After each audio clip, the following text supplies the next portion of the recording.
He predicted rain. There's a 3-2 pitch. The runner goes. There's a drive to right field. Tommy Holmes makes the play, and he throws to first base to chase Keltner back. So there are 2 men out, with Keltner returning to first base as Judnick hammered a hard line drive that was taken by Tommy Holmes. With Judnick having flied out to right field, Eddie Robinson, the first baseman, is up. He batted .252 this year. He's a left-hander and comes from Paris, Texas. He's a tall, likable, husky batter who is not unmindful of Hal Trotsky, who once played first base for the Indians. Sane delivers. Strike called. He threw a fast one. He has a good, fast curveball and an excellent sidearm curveball, which he delivers on rare occasions. Usually good control. The stretch. There's a ground ball to Torgerson. He knocks it down, steps on first. And Robinson is retired unassisted. No runs, 1 hit, no errors, 1 left for the Indians. The score at the end of an inning and a half, 0-0. Anybody who grows as tough whiskers as Leo DeRocher of the Giants does should know a thing or two about razor blades. So, folks, here's Leo DeRocher. Fans, this is one man's opinion. But in my experience, Gillette Blue Blades are far and away the easiest shaving kind there is. Care to recommend the Gillette dispenser, Leo? Yes, sir. It's a marvelous convenience, fellows. A handy plastic case loaded with blades. When you want one, you push with your thumb, and there it is, unwrapped. Men, the Gillette dispenser makes blade changing a breeze with any Gillette razor. You get it filled with 20 Gillette Blue Blades, 40 superb shaving edges, for the price of the blades alone. 98 cents here, $1 in Canada. Ask for the Gillette dispenser. Yes, look sharp, feel sharp, be sharp. Use Gillette Blue Blades with the sharpest edges ever honed. Bob Elliott will be the first batter for the Boston Braves in the second inning. In 2 innings, the Cleveland Indians have no runs, 1 hit, no errors, 1 runner left. The only hit was that of Ken Keltner with 1 man out, a single to left in the second, but he was left stranded. Bob Elliott was last year's most valuable player in the National League. He batted .283 this season for the Braves. He's a right-hander from San Diego, California.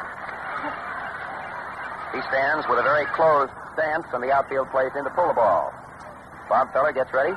He pitches. Foul tip. Robert went right after that first one. In 5 of the last 6 years, Elliott has driven in 100 runs or more. He just did make it this season, driving in his 100th run in the final game against Leo DeRocher's Giants, by the way. 1 strike to count. Feller is, as always, a deliberate workman. Baseball is his profession, and he treats it like a business. He pays meticulous attention to detail. He goes into that big windup. He strides, pitches. A curveball low outside, and the count is 1-1. Rapid Robert, the Van Meter, Iowa farm boy, now from Waukegan, Illinois. Johnny Cooney and Billy Southworth are coaching at first and third. The outfield swung to the left. Keltner fairly deep at third base with Elliott up. Gordon over to the right of second. The pitch.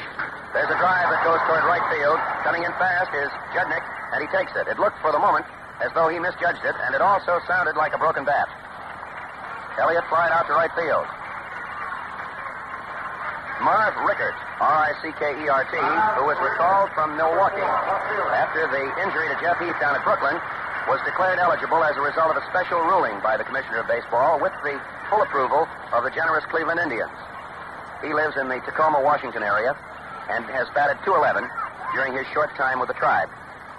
He's a left-hander, bats from a crouch, and he hits a high fly ball toward right center field. Judnick is under it, but Doby calls for it, and Doby takes it. It was easier for him because of the position of the wind.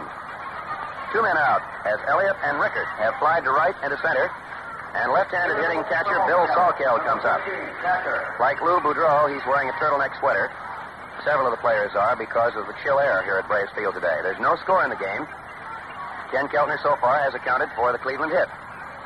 Salkeld is from Los Angeles. He batted .244 during the regular season of play. He stands with an open stance deep in the box, left-handed. The pitch. Strike called. Feller threw a fast one to open up. Mike McCormick is the on-deck batter. The outfield is just a shade to the right, and the infield isn't deep on the left side, but Gordon and Robinson are back near the edge of the outfield grass between first and second. The windup by Feller. The pitch. Foul tip. He got that with the very end of the bat. 2 strikes the count. All the boxes are covered with red, white, and blue bunting, and a few Cleveland Indian and Boston Braves pennants are in abundance. As Mel Allen told you, the country has literally been given back to the Indians, baseball-wise, because both the Indians and the Braves wear tribal insignia. 2 strikes. Feller pitches. Strike 3, swinging.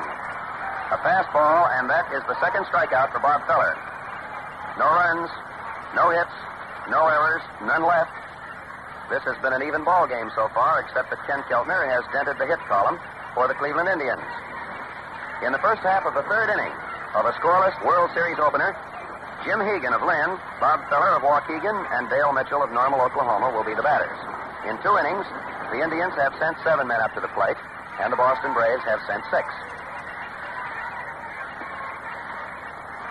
Practically every name well known to baseball is here today, and probably the most interesting concession to sentiment, a tribute to the 1914 Boston Braves, of whom Hank Gowdy, the popular coach of the New York Giants, is one. George Stallings, Jr. is here, representing his late father, and such grand old-timers as Rabbit Moranville, Red Smith, and the rest of them. Jim Hegan is extremely popular in New England because he lives in metropolitan Boston. He has a batting average of .248, and he is one of the most durable receivers in the business. He did the catching for Cleveland with very, very little relief. He worked 144 games for the Indians this year. He's a right-hander. Sane pitches to him, and it is ball 1. Curveball had just missed the inside. Sane shook his head. Eddie Stanky is positioned out on the grass, about 15 feet to the right of second base for Hegan, figuring that he's likely to pull one back through the middle. Sane pitches. Foul tip right into Bill Sawkell's glove. That was a fastball, and the count is 1-1. The outfield is deep to the left, with left fielder Marv Rickert playing right down under the big scoreboard. Here's the pitch. There's a ground ball. It goes to Elliott. He fumbles the ball. Can't find it. Hegan is safe at first. No throw was made. It is an error for third baseman Bob Elliott. Ed Burns, one of the official scorers, just gave us the decision. Bob not only fumbled the ball, it bounded up over his head as it hit his glove, but he couldn't find the ball. He looked around in rather bewildered fashion. Bob Feller is up. He had a season's batting average of .095. His earned run average is .333. He's a big right-hander. They were looking for the bunt, and it's a foul ball. He tried to bunt it, fouled it back. Torgeson was just 15 feet in front of the plate when the ball was fouled. So the first error of the ball game is charged to Bob Elliott. It was a routine grounder, but it was a hard one. It took a high hop about letter high and bounded out of Elliott's glove. Sane takes his stretch. There's no one out. Here's the pitch. And it's a high one as they're trying to keep Feller from bunting the ball. 1-1. Both Sane and Feller have excellent fastballs, and when they throw a good fast one close to the batter, it's difficult to bunt the ball. Here's the pitch. And there's a foul ball. As he tried to bunt it, it just turned the bat in his hands and went to the right of the plate. 1 ball, 2 strikes to count. Bob Feller looks down the third base line to get his sign from Coach Bill McKechnie, who doubtless has already given it to him. Eddie Stanky came in to have a brief conference with Johnny Sane. The infield is in a bit on the grass. Third baseman Bob Elliott in close. The count 1 ball, 2 strikes. Here's the pitch. Strike 3, swinging. Curveball. After he got Feller into a 1-2 hole, Sane curved him, and the 2 pitchers have 2 strikeouts each. 1 man out. Left fielder Dale Mitchell up. His season's average was .336, and his first time up, he lined out to center fielder Mike McCormick of the Braves. Dale is a left-hander, and he was one of the most potent factors in Cleveland's pennant drive. Sane pitches to him. Outside, ball 1. George Barr is working back of the plate, and Bill Stewart at second because Barr is the senior of the two. And the other base umpires are Bill Summers and Bill Grieve. The pitch. There's a high infield pop-up. Elliott calling for it in foul territory to the left of third base. And he takes it. A foul ball taken by Elliott just outside the third base coaching box for the second out. With perfect support, the side would have now been retired. But because of the error that opened the inning, permitting Hegan to reach first base, Larry Doby now must be retired by Johnny Sane. Doby flied out to center field his first time up. He hit a monumental home run this season at Washington and Griffith Stadium, about which they're still talking in the nation's capital. He has tremendous straightaway power. He's a left-handed batter. The first pitch, curveball high, ball 1. 2 men out, no score in the game. 4 goose eggs already adorn the scoreboard. Keltner has the game's only hit. The stretch. There goes the runner. The pitch is outside, and the throw is not in time, and Hegan steals. He got a good lead on Johnny Sane. He stole that base on the pitcher, not the catcher. By the time Salkeld had drilled his throw to Al Dark, there was no time for the tag. Hegan had already slid in with the first stolen base of the 1948 World Series. 2 balls, no strikes to count on Doby. Hegan takes the lead off second. There's a ground ball that goes to Al Dark. He's in fast. The throw to first. That's all for the Indians in the 3rd inning. Doby grounded out 6-3. Short to first. No runs, no hits, 1 error, 1 left. So, at the end of 2.5 innings of play, the score is 0-0. It was Leo Durocher, pilot of the New York Giants, who last inning called the Gillette dispenser a marvelous convenience. Yes, and believe me, you'll put in with him when you try this handy device that makes blade changing quick and easy with any Gillette razor. Men, it puts 20 Gillette blue blades, 40 shaving edges, right at your fingertips. You deal them out one at a time, unwrapped. Just push with your thumb and zip. There's a blade. What's more, the shaving edges are perfectly protected at all times.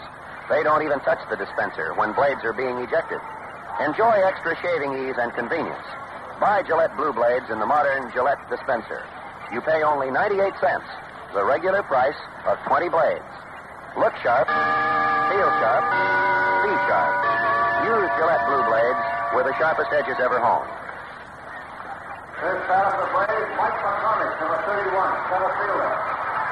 Mike McCormick will be the leadoff batter for the Boston Braves going into the last half of the 3rd inning. Mike was born in Angels Camp, California, scene of the famous Jumping Frog Derby, and he lives in Ventura. His season's batting average missed the 300 mark by just 1 point. He batted .299. He's the center fielder, stands feet close together, and he crowds the plate a bit. Bob Feller gets his sign from Jim Hegan, and Rapid Robert takes his windup. He pitches, and there's a high fly ball going to shortstop, who throws back under it, and Lou took it.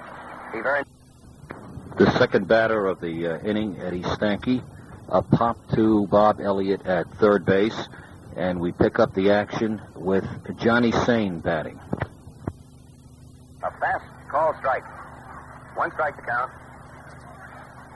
This game has started out the way the real baseball fans like to see World Series competition get underway, with 2 pitchers on even terms.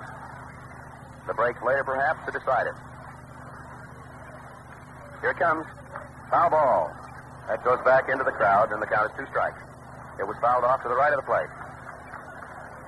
Cooney and Southworth are the coaches for the Braves at first and third, while for the Indians, they are consistently Mel Harder and Bill McKechnie. The outfield is set a little to the left.